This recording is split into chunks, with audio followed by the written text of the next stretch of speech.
We're excited to be hosting another episode of the BOM podcast, The Business of Music, and super excited today as we have as our guest Stephan Cloete. He's creative director at the local congregation right here in Stellenbosch. He's also a music producer, a singer-songwriter, and a multi-instrumentalist. And we're going to be asking him some interesting questions today. And as always, your host today, myself, Lucas de Beer, and Helmut Meyer. Stephan, from my side, thank you for joining us today. So I need to just tell a short little clip to connect the dots. Stephan was the musician, or a musician, but well, you probably were the musician, on the first commercial album that I made, actually back in, when was it? 2000, you were the Joyful Noise project. Yes. I think I always felt very sorry for the people who actually asked me to produce that record because, there is always your first album. Back in the day. But just when was that?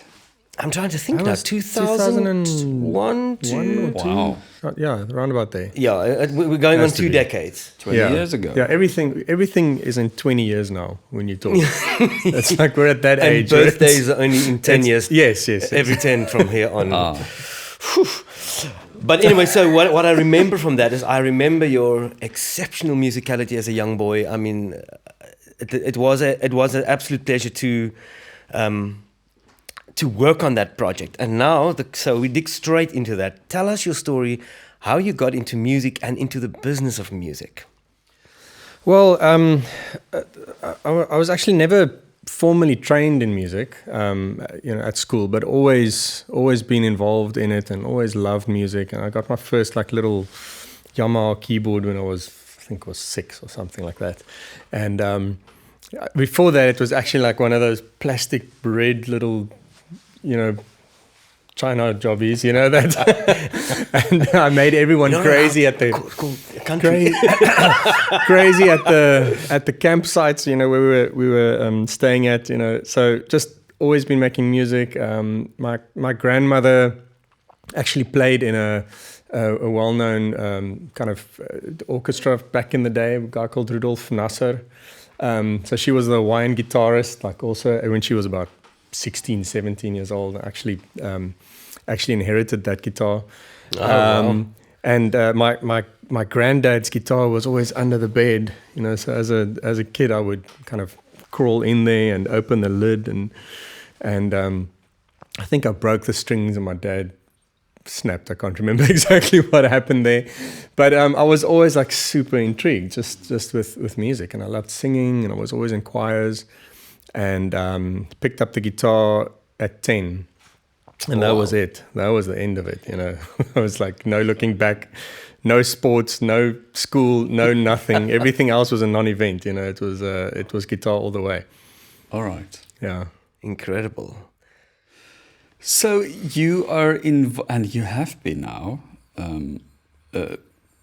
in the church environment, the congregational environment for quite a while. I think it's 20 years. 20 years. Okay. Again, so I think the topic that we selected for today is very appropriate. Then the tension between, but I think many people watching this would be in the worship space, which is from a music point of view, I want to say massive industry, massive because it is huge. So, the tension between the congregational calling, but also your personal creative expression. Kind of how do you manage that, right? So, so the question just being, maybe at this point in time, 2021, what does music in the church look like? And, how has it changed maybe in the 2 decades that you've been involved in that? Yeah, I think firstly, I was recently listening to a podcast, and the guy was also asked kind of, what he's up to, and he said, well, pre-COVID, my answer would be different. But obviously, I mean, at the moment, as a church musician in 2021, I think it's I think specifically talking about guys who are involved as volunteers, it's very difficult. I think it's one of the only musical spaces that a lot of guys have a chance to be involved in, because it's not their full-time thing, but they love making music and they love playing guitar or drums or bass or whatever. and there's no other space really for them to be able to do that. So over the last year and a half, it's been difficult, I think, for someone who, that was their place of kind of, practicing or exercising this musicality of theirs, and it's just gone to a large degree. Our church was we just opened our first Sunday services this past Sunday, and it's so it's been another like almost 2 months where no one's been playing, and so I realize it's a significant loss for some of the guys who are actually involved in the teams. Okay, so the question, you're also a musician outside of the congregational environment. I have a question for you as a songwriter, just quickly. How is the focus to writing a song or creating music within a congregational environment? How does it differ from the space outside of that? Yeah, that's a great question. In the space outside the congregational environment, it's all about feeling and melody and vibe and energy, and if you're writing a song, you've kind of got all of those things in mind, but you're not that mindful of how singable the melody is.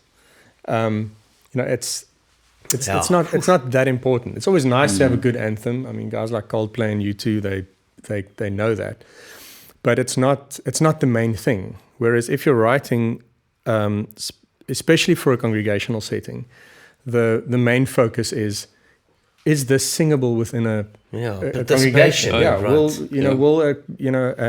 from a handful up to a couple of hundred people be able to sing this easily? So it's definitely a different approach to songwriting, and then also because it's for a Christian setting, for a congregational setting, there's also a bit of a theological burden. You can't just well, you can. You can sing any kind of nonsense, but usually it's frowned upon, and so you have or it triggers some other Facebook thread that you don't want to be part of. But you have to kind of really, really think about what you're writing, and does it stand up theologically, and is it something that's actually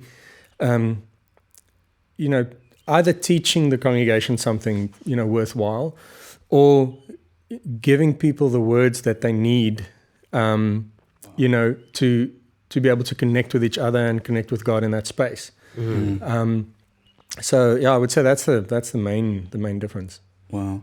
So just listening to you speak now, what you said at the end there, it's pretty much the same as what you would find in the book of Psalms. Helping people to voice what they probably cannot do themselves, and expressing that. So apart from your role in the congregation and the creative work you do there, what else do you do maybe outside to express yourself creatively? Well, I've been kind of playing at functions and weddings and here and there at a Saturday market and that kind of thing. Mostly as a form of additional income. Okay. So that's been kind of the main impetus behind doing that kind of thing. Although I really do enjoy it. It's fun playing in front of people. But then it's primarily cover songs and stuff that people know and enjoy and love listening to, and creates a good kind of background vibe. And also occasionally, especially with weddings, being involved in the ceremony itself and kind of bringing in another angle or another focus, for the couple and for for that setting. And then I'm also part of a cover band, and we're called Mixtape. So you can go and check that out on Facebook. We'll add a little link below. Everywhere. Shameless plug. Follow. And that's just for fun. Seriously, there's nothing else behind it. It's like it was either that or a red, sports car or a blonde, and so my wife is okay with me doing the band and play it safe. As a congregational director, she's okay that you sing in another band. yes. Okay. Singing in another band. Yeah, and then also I've been kind of producing, on and off, and been working with you guys recently, also producing some music, and I mean that's also absolutely it's a deep-seated passion, to be able to work with other musicians and collaborate, and kind of find the thread that brings that spark into the music that we're working with. So Stephan, I mean, I hear you actually say a lot of things here, and there's a lot of roles that you take up. From producer, which you're great at, singing, songwriting, which you're great at congregational stuff that takes a lot of your time. How do you actually manage? If I may use the word, the tension between these two seemingly separate worlds. I think that's the place to start, is that it is seemingly separate. It's not, but it actually isn't. It's all the same thing. It just happens to be my job, happens to be my my day job. Yeah, the thing I do with most of my time that I get paid for, also happens to be a ministry and a calling. But that should be the same for anyone who's, it doesn't matter what your job is. There's a vocational calling aspect to, what all of us do. So I would say it's the same as kind of managing, for anyone, managing your job and managing your passions and managing your hobbies. And I'm just in the fortunate position where it's all kind of the same thing. I wonder if it's the right thing, but it's just been that way forever. It's you've kind of learned to live with. Again, let's say seemingly two separate worlds, but you're right. The concept of secularism versus non-secularism, it's a division we've created. Yes. And actually, I think as creatives, the art is maybe to find your fusion and find your authenticity there. Yes. Where these two worlds meet. Yeah. A lot of creative people that I've worked with or coached talk about calling, as you've just said. Some of them Christian, some of them not. But it all kind of ties down to their spirituality. And I was just wondering, for you, how important is your own spirituality in following or pursuing your calling and living your life as a creative professional? Well, it's super important. I mean, it's basically the main thing. But that's because I think I've learned to be able to integrate, my kind of everyday life with my spirituality. It's not something that I can separate anymore. And I mean, in my younger days, I was always like kind of, I don't pray enough, or I don't, meditate enough, or I don't read my Bible enough, or whatever it is. I always kind of had that almost sense of, lack of discipline regarding my spirituality. But, as time went on, I kind of learned, but, it really is, in everything and everywhere, and it's in my relationships, and it's in my, it's in my work ethic, and it's in my professionalism. It's all of those things are kind of acts of spirituality. It's all part of who I am as a spiritual being. And I mean, I really do believe that God is present everywhere. So I can't believe that and then compartmentalize my normal life from my spiritual life. Wow. Those two ideas can't live together. So yeah, I would say that's probably the way that I've learned to do it over the years. It brings me to a question. A lot of people will always see you. people in your congregation sees you as an artist on stage, and there's just by the sheer virtue of how we've rigged it, there's distance between you and them. I know over the years you become more and more of a friend to people, but for the listeners who might hear you answer this directly and personally, what are some of the challenges that you face in a vocation where you're a singer-songwriter in a congregational setting? I think that the challenging thing is kind of not to. Let me start it this way. I always struggled with the idea of what we do on a Sunday, that it can be perceived as a show versus this, spiritual, worshipful experience or connection. And so that was a tension that I kind of, because I like making good music and I like being professional, and I mean, that's like part of who I am. So at what point do I get on a stage? And that might be the problem is that we're actually getting on a stage and we've got people sitting in seats. It's very similar to a theater. And so why is that different from a theater setting? And what makes it different? And the last couple of years, something has I would say dawned on me, but actually it's a teaching that I learned, is the idea that being hospitable, the idea of hospitality is kind of ingrained even in the way that God functions and creates. So hospitality in its core means to create a space and then to fill it with life. So that's what we see in from Genesis 1. That's the story we kind of see happening over and over and over again.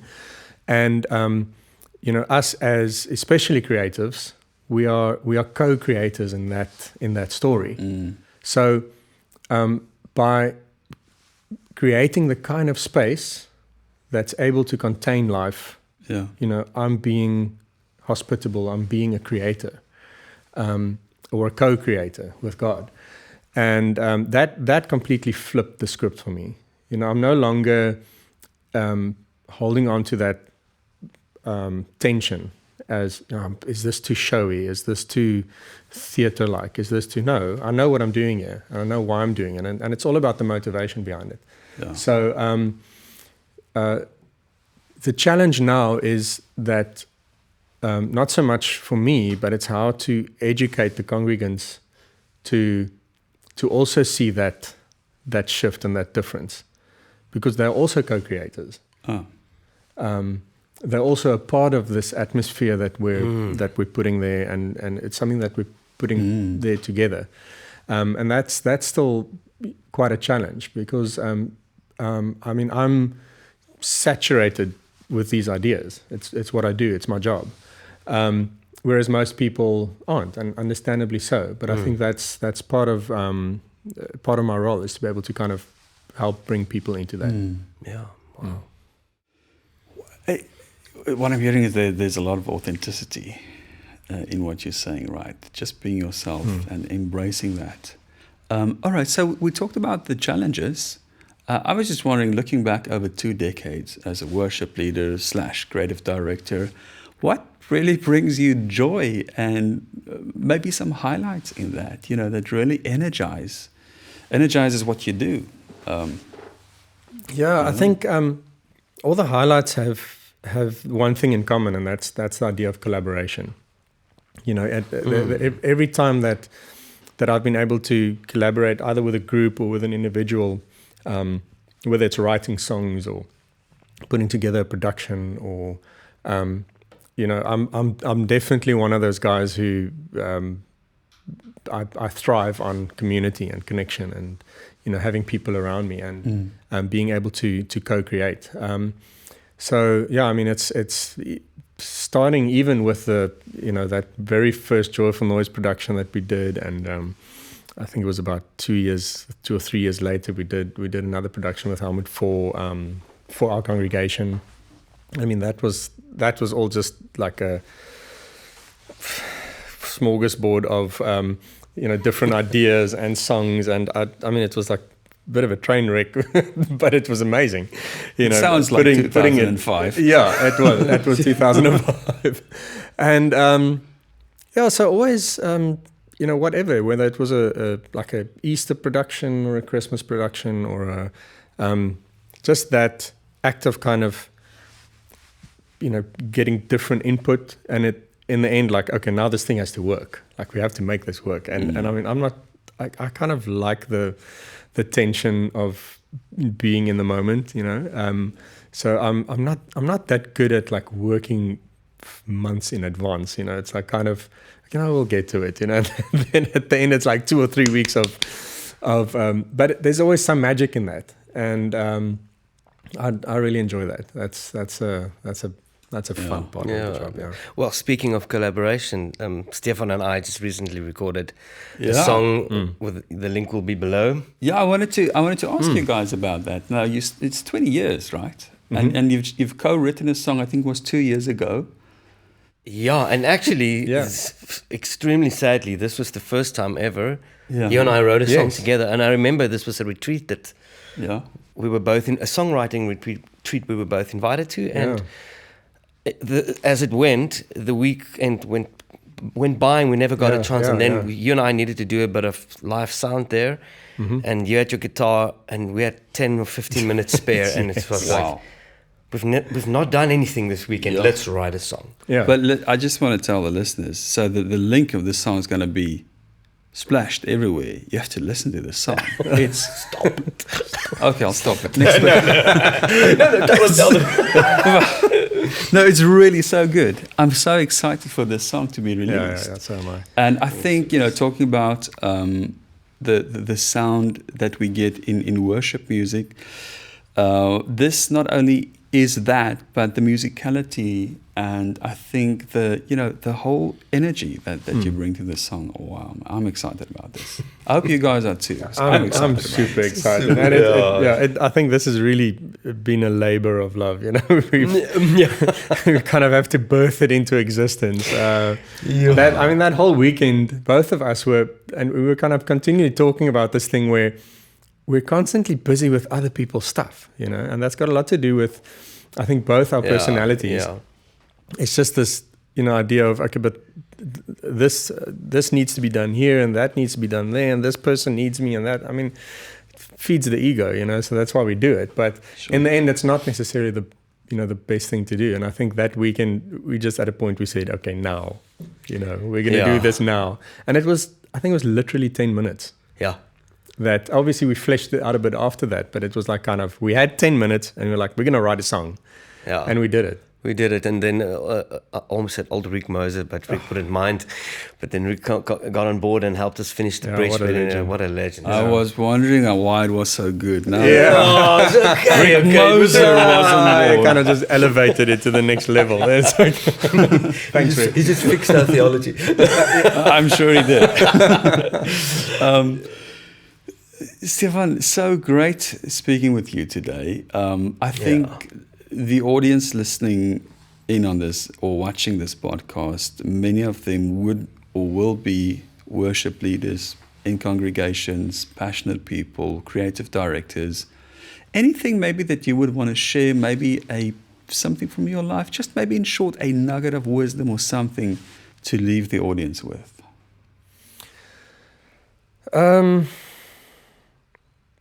Yeah, I mean, for me, it started as, I mean, my dream to do this kind of job started as a teenager, and I got involved, kind of in church and band kind of settings as a 14-year-old, and so the one thing is that I've been fortunate to have, throughout my career and my ministry, is to have good mentors. And, so that's the one thing I would say is like, find a good mentor, find someone who's kind of, been on this road before, and spend time with them, and don't worry. I mean, to ask is free. And most people who are kind of authentic to what they're doing will be more than willing to share, their time and their knowledge. Yeah.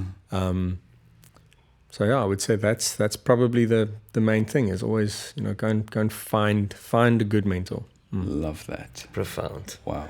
Well, shall we wrap it here for the day? Let's wrap it, yeah. You're listening to the breakdown of music or business of music breakdown, and we've got the bomb wrong. If you like this, please click the button, subscribe, and again, Stephan, thank you very much for joining us in the studio today, and thank you for your time and your wisdom. Appreciate it. Thanks for having me. Cheers, guys. Cheers.